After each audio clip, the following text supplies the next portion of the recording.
convie les mardistes d'aujourd'hui et celles et ceux de demain à lire les grands philosophes. J'aime cette appellation, les mardistes. Je ne sais pas si mes collègues ont eu l'idée de l'employer. Vous savez, Mallarmé réunissait rue de Rome des poètes, et c'était le mardi, et ceux qui y allaient, on les appelait les mardistes. Alors, toute chose égale par ailleurs, je pense que nos auditeurs et nos auditrices sont les mardistes d'aujourd'hui. Je les convie à lire les grands textes de philosophie parce qu'il me paraît qu'il y a là une source de rafraîchissement irremplaçable.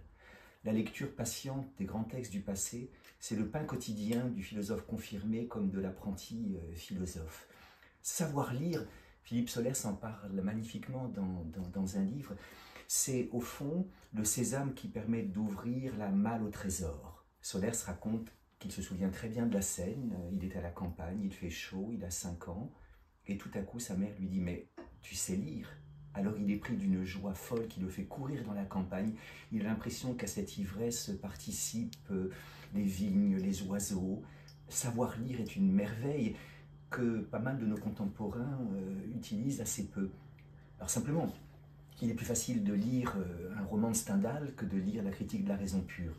Il n'est pas nécessaire de lire 2 fois La Marquise sortit à 5 heures pour comprendre que La Marquise est sortie à 5 heures, alors qu'il est parfois nécessaire de lire plusieurs fois un grand texte de philosophie pour le comprendre.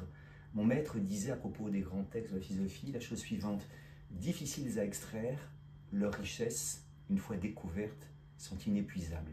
Mon rôle, c'est d'aider nos auditeurs et nos auditrices à les découvrir, ces richesses-là. Et mon but, c'est d'essayer de donner tout ce que j'ai encore d'invention, de fantaisie, de joie, d'admiration, pour convaincre nos auditeurs et nos auditrices que ces textes ont quelque chose à leur dire.